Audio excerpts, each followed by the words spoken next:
Olá, meus amados, o Senhor Jesus lhes dê graça e paz. O tema de hoje é a vida como membro de uma igreja. E é o último da série de estudos sobre batismo nas águas. Veja os vídeos anteriores. Os links estão aqui abaixo na descrição. Nos reunimos para estudar a Bíblia toda quinta-feira às 20 horas no Templo da ICR Florianópolis. Venha participar conosco desta bênção. A Igreja de Cristo é um organismo vivo com seus membros espalhados por todo o mundo. Mas apesar de sermos muitos, precisamos buscar o aperfeiçoamento individual e servir uns aos outros conforme está na Bíblia. Assim, nós que somos muitos, somos um só corpo em Cristo, mas individualmente somos membros uns dos outros, Romanos 12, 5.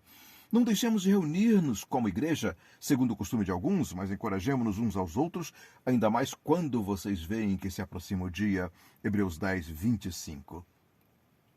Sendo assim, entendemos que é importante o comprometimento do cristão a uma igreja local, onde possa oferecer seus dons, recursos e buscar participar ativamente da proclamação do Evangelho. O corpo não é composto de um só membro, mas de muitos. Se o pé disser porque não sou mão, não pertenço ao corpo, nem por isso deixa de fazer parte do corpo. E se o ouvido disser porque não sou olho, não pertenço ao corpo, nem por isso deixa de fazer parte do corpo. Sendo todo o corpo olho, onde estaria a audição? Sendo todo o corpo ouvido, onde estaria o olfato? De fato, Deus dispôs cada um dos membros do corpo segundo a sua vontade. Se todos fossem um só membro, onde estaria o corpo?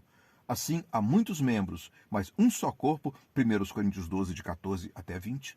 Após batizado, o crente é inserido na comunhão da igreja, se torna responsável pela sua integridade, funcionamento e manutenção, tanto no âmbito físico, o prédio e seus pertences, como no espiritual, orando e cuidando uns dos outros.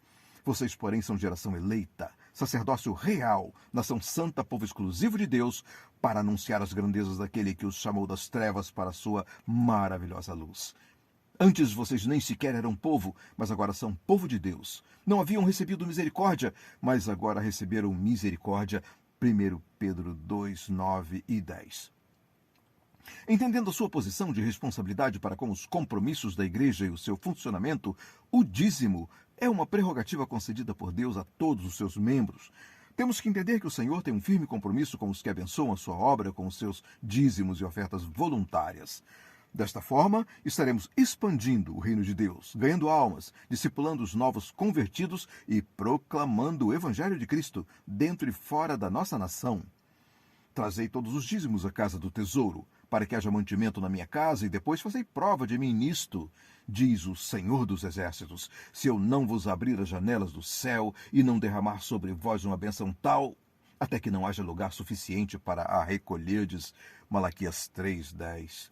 Importante destacar que o dízimo não deve ser usado como uma barganha com Deus, e sim como um ato de fé e generosidade, para que a igreja local tenha recurso necessário para o seu sustento e crescimento. Sabemos que a Bíblia não aborda diretamente o conceito de filiação formal à igreja, mas há várias passagens que indicam este procedimento na igreja primitiva. Louvavam a Deus por tudo e eram estimados por todos, e cada dia o Senhor juntava ao grupo as pessoas que iam sendo salvas, Atos 2:47. Então, para ser acrescentado à igreja, precisava ser salvo. Atos 2:41 mostra que alguém estava mantendo um registro numérico dos salvos. Hoje, as igrejas que requerem que haja conversão para pertencer à igreja estão seguindo este modelo bíblico.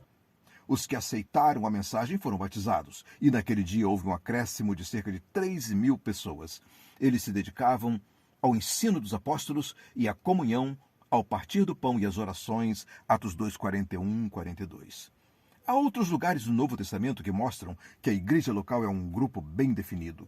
Em Atos 6:3, por exemplo, a igreja em Jerusalém recebe instruções para realizar eleições entre os seus membros. Irmãos, escolham entre vocês 7 homens de bom testemunho, cheios do Espírito e de sabedoria. Passaremos a eles esta tarefa, Atos 6, verso 3. O termo entre vocês sugere a existência de um grupo distinto do grupo dos apóstolos, ou seja, os diáconos deveriam ser membros da igreja. Como membros de uma igreja, reconhecemos também a importância da obediência e do cuidado do pastor e líderes que estão zelando por nossas vidas como quem deve prestar contas.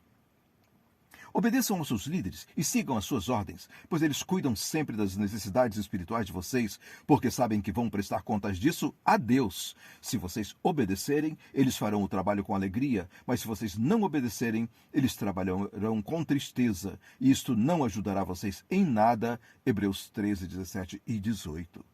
Continuem a orar por nós. Temos certeza de que a nossa consciência está limpa, pois sempre queremos fazer o que é correto. Aquele que sabiamente está tomando a decisão de tornar-se membro da Igreja de Cristo, assumindo tal compromisso através do batismo, deve ter atitudes que venham de fato contribuir com a sua igreja local. Alguns, para se esquivar de suas responsabilidades, dizem: sirva a Deus e não a igreja, e acabam não servindo nem a um nem a outro. Servo que não serve, não serve, é uma expressão popular. Se você de boa vontade assumiu este compromisso em plena consciência do ato, faça com que ele tenha valor para a sua congregação e seja útil para que o corpo de Cristo venha a ser edificado. Deus espera coisas melhores de você.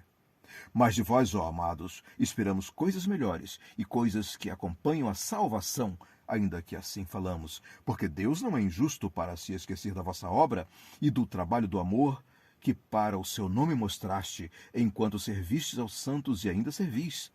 Mas desejamos que cada um de vós mostre o mesmo cuidado até o fim, para a completa certeza da esperança, para que vos não façais negligentes, mas sejais imitadores dos que pela fé e paciência herdam as promessas. Hebreus 6, de 9 a 12.